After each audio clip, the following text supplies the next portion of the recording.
Boxing King Media, Mr. Spencer Fearon, the knowledge, sweating in the city. Yes, Sweating. yeah, Sweating City. What's Um, I was thinking stamina for sale. What's all this about sweating the city? Sweating City. It's a soca aerobics and fitness parties and seminars that goes on, and it's really really cool. So I've got to shout all of them out. I mean, Shout out sweating the city. So yeah, Spence, it's been a few weeks since we caught up. There's not a lot happening. I feel like we're just about to head into the madness of boxing. So I just got two, three subjects I wanted to talk to you about. The Froch, Darren Till drama, AJ's next fight, and then obviously we're going to predict the Terence Crawford Canelo fight. And I'm hoping you've made your mind up on who's going to win that. So we'll do that at the end. So yeah, other than that, you've been all good. yeah, I've been fine. Good stuff. Fine. So, well, I'll jump in. Did you watch the Misfits show?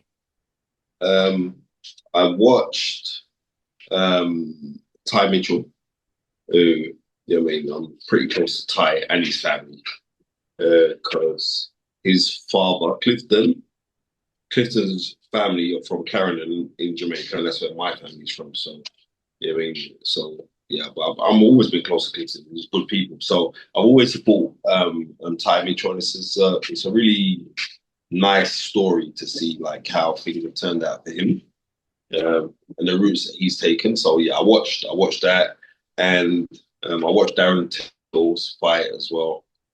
Um, but I watched it the next day because they won't get me to pay no paper foolishness. But Yeah, yeah, I forgot it was pay-per-view. yeah. So yeah, and I watched that the next day. So yeah, and Okay. Darren Till was very reminiscent to Tony Bellew. I think it's a Scouser thing, isn't it? Right, how he would jump out and challenge Carl Froch. But yeah, The obvious question I want to ask you before we talk about the drama at the end, how much do you rate Darren Till? Obviously, his opponent, I don't think he's had a boxing match before, but he iced him out in style. What do you make of his boxing fundamentals and skills? no, he's decent. I can't turn around and say he's garbage. He's not. Yeah, I mean, but you know, he comes from MMA, and it is what it is. But I don't stay away from Carl Froch. I just want to be real with you. If just stay away from that fight. And Darren Till, I'm not saying it to be disrespectful to you, but I'm telling you this now. Carl Froch is a person, yeah. Whether you like him or love him, he is what he is, right? What's written on the tin is it. There's no hidden ingredients. That is it. And Carl Froch is a supremely vain human being that still keeps fight records now or training records and diaries because he's still training. So that signals to you that you know what I mean he's in good nick right now as we're speaking. He's most probably like a little bit over his own fighting weight. He used to fight at 12 stone. Carl Froch is an assassin. So they could call him out all they want. Um, Carl Froch wouldn't be coming back. Carl Froch only come back for someone like Jake Paul, and that would never ever happen. So I can't see this Darren Till thing happen. This whole thing about him coming back, though, do you genuinely believe he's got interest? Because did a thing the following day. He talked about his nose operation and he toyed with the idea, but then he said he'd not sparred for a long time. He'd have to see how his body reacts. He talked about the old bunts as well, the money. So, where do you think his intentions are? Is it to create hype for his media channel, or does he genuinely have an intention of fighting again when he's nearly? I don't know, and I wouldn't want to make assumptions on Carl Froch's behalf. Um, Simply because I'll get a phone call tomorrow morning from him. Ooh, I'm scared. Right now, realistically, um, I don't know. I think he toys with the idea, right? I think he toys with it, and especially like if you're fighting someone of the caliber of somebody like a Darren Till compared to what Carl Froch has accomplished in his career. And like I said, Carl Froch is still extremely fit, so therefore Carl could say, yeah, all right, and if the money was right, then I think he'd take it. Okay, let's see what happens. But I'll ask you this. I asked a few people this. Hypothetically speaking, If they fought each other on the streets, who wins? And if they fought each other in the ring, who wins? Obviously, Carl has got the experience, but please bear in mind the 11-year absence from the ring as well. Putting all that into the context, who wins them two fights on the streets and in the ring? On the streets, and I'm going for Darren Till. How? He choke him out, mate. Okay. I think no, it must Darren Till most probably killed Carl Froch. Because Carl Froch would never succumb to quitting, so he'd get choked out and most probably stifled to death. But in the ring, well, not only that, but Carl Froch is a supremely tough man in or out of the ring. You know what I mean? But in the ring, obviously, I'd be choosing Carl Froch. How? Points, knockout. Now, Carl Froch would stop him. Okay, good stuff. And then the other thing I want to speak to you about, Anthony Joshua. We saw this back and forward thing with Jake Paul. It went on for weeks. Eddie told me that the fight was pretty much done for January, early next year. That's what they were looking at. But he's gone on fighting Gervonta Davis, a fight that I don't even want to talk about. But the AJ situation, there's now suggestions that he's going to have a warm-up fight. That's how Eddie's worded it, and said that he's then going to have a big fight. The question is, Spence, and this is what people are commenting out there. Should an Olympian, two-time world champion, a career athlete be having a warm-up fight, or should he just be going straight into like another big 50-50 fight if it's not Tyson, one of the other big guys? Who would be the other big guys that AJ could go into? That's AJ it. just, are we not looking this time last year, September? AJ got knocked out, right? What Yeah. you think that doesn't do something to somebody psychologically? That done something to people psychologically with just fans of Anthony Joshua, let alone Anthony Joshua, right? Um, I think when it comes to Anthony Joshua, if he doesn't fight Tyson Fury, we're going to complain about anybody else he fights, right? Let's just be real. If he comes out and says, okay, then I'm going to fight Tony Yonka, we'll definitely complain about that fight. We'll complain about anything that he does unless he rematches Daniel Dubois. I say, right, I'm right. My next fight back, I'm fighting Daniel Dubois. I want revenge, right? And I can't see that happening. That, or if he fights Tyson Fury, then we're not going to complain. But anybody else, you know what I mean, we're going to complain. We're going to say, oh, he needs to be fighting this person or that person. But I remember there was talk about Gerald Anderson, and that didn't happen. But that would draw complaints. But I'm saying you have to remember the things that Anthony Joshua has done for British boxing, right? Since 2012 to present day has been unprecedented. He's carried this thing a lot. He put a lot of eyeballs on boxing and brought a lot of investment and money into the game. And also, for the back of it, it trickled down for other people who are coming through to earn money as well. If you don't believe me, ask Tony Benn, right? The wave of what he accomplished has been incredible and should be highlighted as incredible. And he's still one of the most influential people in boxing. I saw um, I saw what Boxing News had him down at 49 out of the top 50. Well, the top 50 most influential people, they had Anthony Joshua. 49, yeah, 49. That's absolutely disgraceful. I'm telling you that now, right? That's disgusting that they could put him there at Anthony Joshua is amazingly. I don't get why people are giving that so much weight though, because that's just like, I don't know, one or two people's opinions on what a list should be. It doesn't really mean anything. Well, I know it doesn't, but what I'm trying to say is still the Boxing News. And historically, even though I don't know who's running it right now, I know when there were good people there like Matt Christie, uh, they were wholesome and integral people. Trish Dixon, wholesome and integral person. In respect to like I said, things I don't agree with, but they were wholesome. And if we used to go way back to the Harry Mullen days, or even when Claude Abraham was the editor, it was integral. They would say things to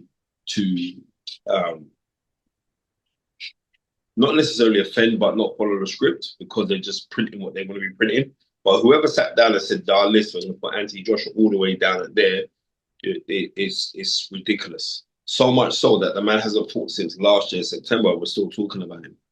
You know what I mean? There's talk about him contemplating retirement, but we're still talking about him. And that is the pulling power of Anthony Joshua. You were there the night that he lost to Daniel Dubois, right? Yeah. Now, I'm telling you this now. It was like I was just walked out of a morgue.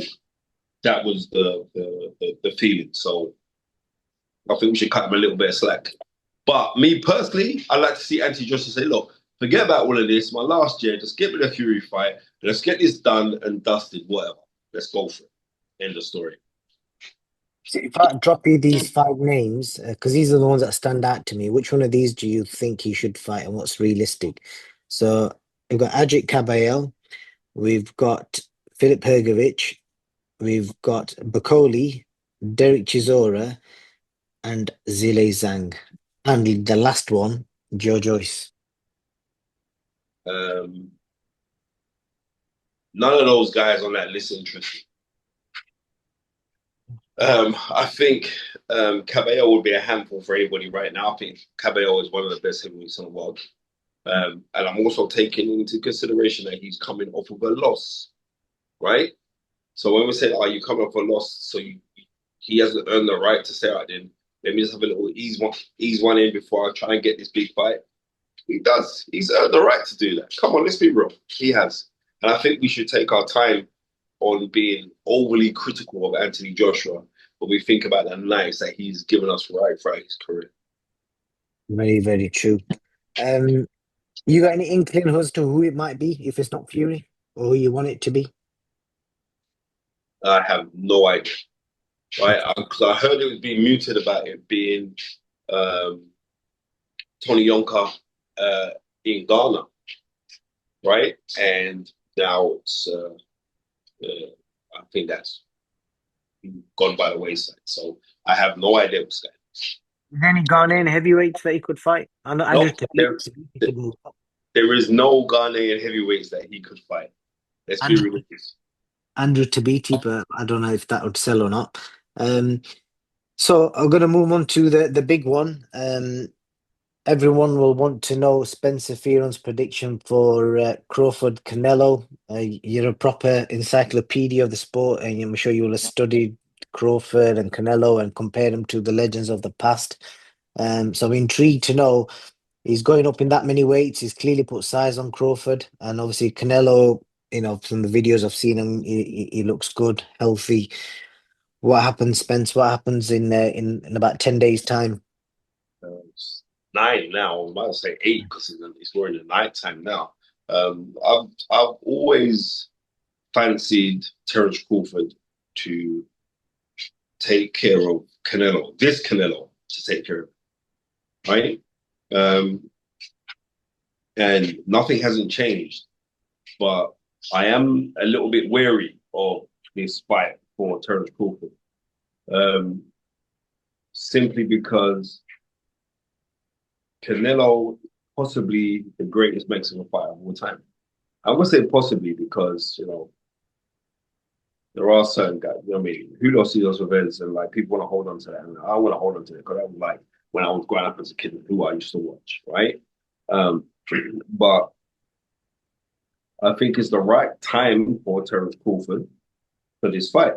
But equally, I think it's the right time for Canelo to take this fight against Crawford, simply because Crawford has never boxed at 168, right? Even though he's big, but in the Magdalene fight, he came in at 154 and he looked sluggish in there, right? Like he was kind of punching through water. So it's always when guys are moving up through weight, it's not like Lloyd Hannigan, the former undisputed world welterweight champion, and my dear friend always used to say to me, it's not whether that you're big enough, it's whether you're good enough. And I believe that Terence Crawford is good enough, and he's a very, very strong guy. Um, and also, I don't think the desire is that much inside of Canelo like it used to be inside of him. I don't think it is. Like, and That's I quite controversial. What makes you think that? Because he's going up against an undefeated guy. He knows if he loses, the legacy's on the line because he's fighting a guy that's coming up from like no, bloody. his legacy is not on the line because his status as being an all-time great is up there, right? Just look at the body of work that he's done, right? He's got some fantastic names on his record.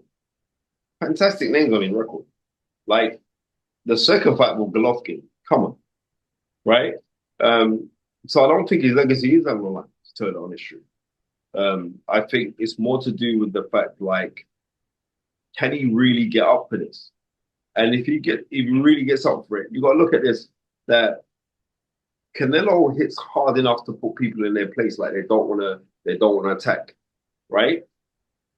And he fights in pockets where, like, he plants his feet. When he's coming forward, he plants his feet. He's not fleet-footed, even though he's got fantastic head movement, right? But he's not fleet-footed. So off of that, maybe he could trick, which is going to be very difficult. But maybe he could trick Crawford, especially like when he goes down to the body, he comes upstairs to the head, and then he comes over with that overhand right. But the thing is, Canelo isn't fast now. He's not.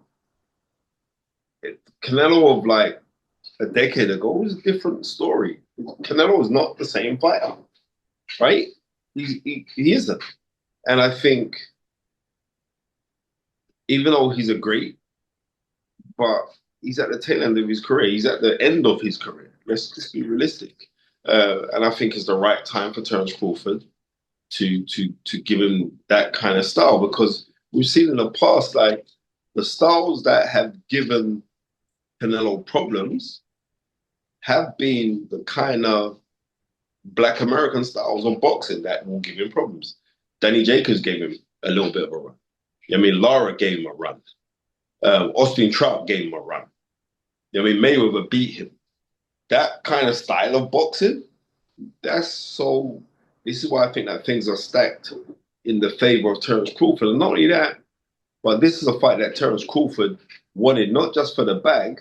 Terence Crawford wanted this fight because he wants to prove himself to come out to show like I'm of my era, I'm the guy. But he's proven it against a slightly jaded Canelo. So, but me in saying that, there's a part of me where it wouldn't surprise me if Canelo knocked out Crawford. What? Okay. So if you was, because I know your prediction is Crawford to win, but how do you think the chess match in the fight will play out? Who will win the early rounds? Who will be in the middle of the ring? All that kind of stuff, and how will the ultimate ending come about? I think Crawford will win the early rounds Okay. because Canelo doesn't throw punches in bunches anymore. So because he doesn't throw punches in bunches, I think that Crawford is to connect at a higher rate than what Canelo will do. But what Crawford mustn't do is to be too engaging early because of the weight difference. And one man's been settled at his weight for a hot minute. So because of that, but I've got and I don't think those tricks or the pull counters that Canelo does will actually work on Terence Crawford. And Terence Crawford he's an ambidextrous fighter because he's comfortable fighting southpaw and orthodox. And I think those are the reasons why I've got him winning.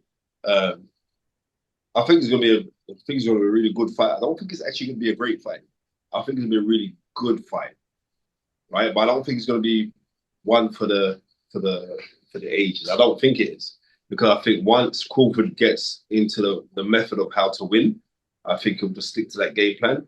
But then equally in saying that, if Canelo gets into his rhythm and puts together like those three punch combinations that he used to throw back in the day. Well, guy back in the day when he used to put them together, then it's gonna be a very very intriguing fight. But I've still got Terence Crawford to come out victorious because I just think at this time he's better than Canelo. What's the scorecards going to read? The scorecards are gonna read, I believe, like 116, 113 to Terence Crawford. Okay, cool. That's it, really, Spence. Thank you very much for your time, and it'll be interesting to see what happens in that. I'm just going to shout out if anybody wants to get any gifts or presents for your partner. Check out Lush stores in the UK. They sell vegan and vegetarian bath bombs, soaps, shampoos, lotions, skincare, and makeup. A great place to treat your lady to at Lush stores. Big up Lush in the UK. Okay, I hope they're paying you enough money for that, right? Okay, Uh, I really do. Right. And lastly, yeah, and lastly, Yeah. um, I saw an interview um, with Eddie Hearn, and it was talking about the top YouTuber influencers. Oh, you're gonna bring this up as well now. I have to bring it up because I found something funny that what Kel Brook wrote, and I said something funny, and I think I must have offended Coogan Cassius, right?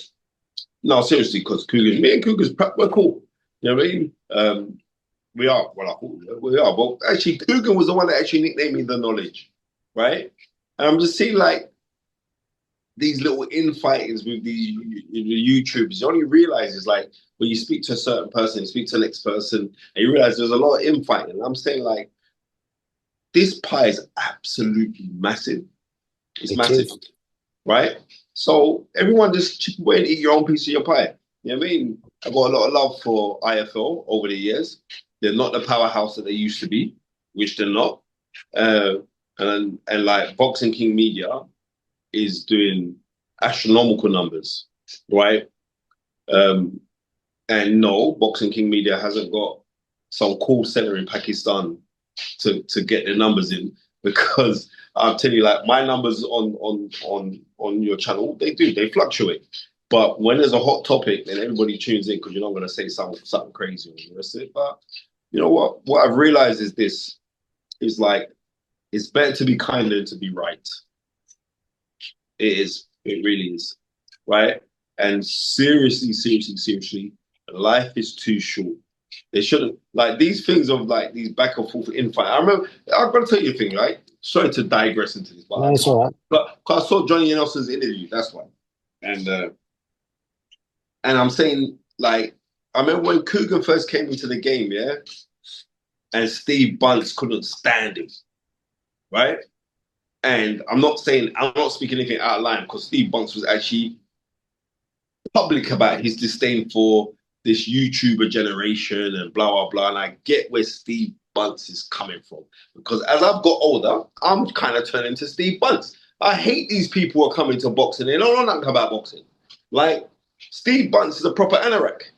And I'm seeing all these other little young, and they don't know about the game, and they don't know about the histrionics of the game. But unfortunately, or fortunately, this is how the world is evolving, right? As Howard Wilson, our famous prime minister in 1976, said, "He who rejects change is the architect of decay. The only human institution that rejects progress is the cemetery." But sometimes I look on these kind of things, I don't see that as progress. I see that sometimes as a regression, right? So I'm saying there are guys out there who I actually admire. There's young cats who I know like they're actually my family. Like that young kid, Dan Morley. He's proper on it, like historian. But um, everyone knows when you want to speak history, like come on.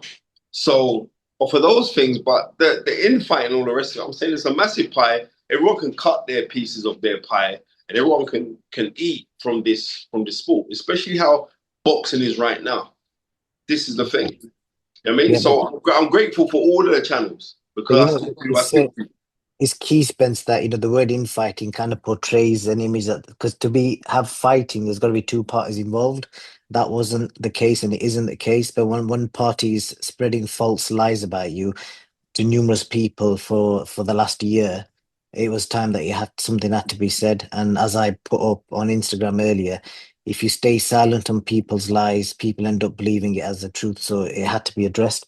It Not, was over. let me. I hear that. I'm not because I know that was your mother's pot, right? So I'm not going to take nothing away from your mom, right? But this is what I'm trying to say to you: is this? It's like, you know what I mean? The truth, the truth always outweighs a lie because the truth is the truth. And as long as you know it's the truth, you don't need to like. I'm really digressing, but I'm going to stay on it, right? Every week without fail, yeah, I have therapy. So my mother died. I went for a bad patch. I was like suicidal. I was not in a good place, right? I wasn't in a good place, right? And I let down good people to me because I wasn't in that good place. You know what I mean? I let down I let down my children on certain things because I just was not in a good place. Right. I've been going therapy now. And my therapist I've got a brilliant therapist. A massive big up to one of my dear friends, Paul Flynn, because he was the person that arranged it for me.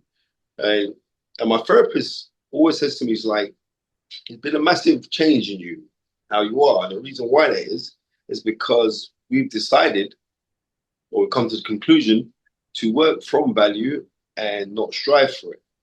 And you got to remember, like all of these pats on the back, or these adulations, or these clicks and these likes and these views.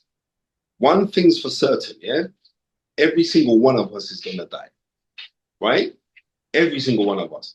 So more important than anything of this fame right now or anything else like that is to be famous among the angels.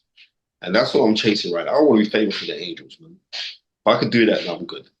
Do you know what I mean? If I've wronged anybody or if I've upset anyone, I've done anything bad to them, then I greatly do apologize. You know what I mean? And anybody who's wronged me, I've learned to forgive those people who've done the same to me, done something bad to me. I've learned to forgive them, right?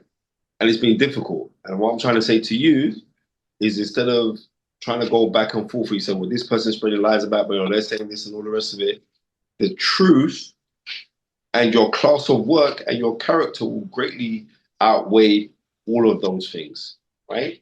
I get people that talk a lot of shit on my name quite regularly. I don't care. Reason why I don't care because you're not feeding me, Yeah, right? no, You're not that is correct, Spence. right. But like I said, you've just, I think when someone's taking bread off your table and affecting your actual income, then you have to speak up. I hear you, but my friend, That's boxing can mean is big business.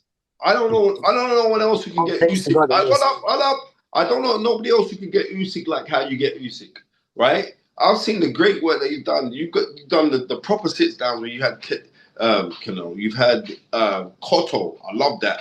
The Bernard Hopkins one, I love that. Now these things are for the ages. They're not like flash news or like you told someone to f off and blah blah blah. No, this is artistry. So I'm saying focus solely on improving what you're already great at, right? And I say it to everyone. So I ain't got no beef over with anyone. Some people in this thing get kind of really touchy, and like I'm saying, I'll say things that are throwaway comments. But like I said, with life, you're going to learn. It's better to be kind than to be right. So I don't need to, I don't need to do that. You know what I mean? That's what I'm saying. Be the best that you can to your kids, man. You're doing that, and you're providing for your children. And I don't think nobody can really take any food from your plate because you're very good at your job. And on that note, my friend, I'm going to wish you a very, very good night. I'm Team Crawford. I've been Team Crawford for ages. A personal friend, a fantastic human being, and and he's special, and I appreciate him being special. Let's see if you're right. Thank you very much, Spence. Take care. God bless, my bro.